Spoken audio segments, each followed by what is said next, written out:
শ্রী শ্রী ঠাকুরের চরণে শতকোটি প্রণাম।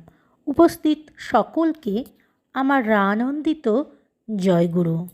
দান করো, কিন্তু দিন হয়ে প্রত্যাশা না রেখে। তোমার অন্তরে দয়ার দরজা খুলে যাক। দয়া করা হিসাবে দান অহংকারের পরিপোষক। যিনি কাতরভাবে তোমার দান গ্রহণ করেন, গুরুরূপে তিনি তোমার হৃদয়ে দয়াভাবের উদ্বোধন করেন। অতএব কৃতজ্ঞ হও। যাকে দান করবে তার দুঃখ অনুভব করে সহানুভূতি প্রকাশ করো, সাহস দাও, সান্ত্বনা দাও, পরে যা সাধ্য যত্ন সহকারে দাও। প্রেমের অধিকারী হবে, দান সিদ্ধ হবে। দান করে প্রকাশ যত না করো ততই ভালো।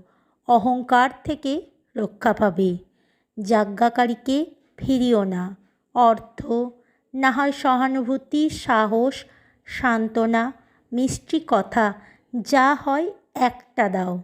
হৃদয় কোমল হবে। অপরের মঙ্গল কামনায় নিজ মঙ্গলের প্রসূতি।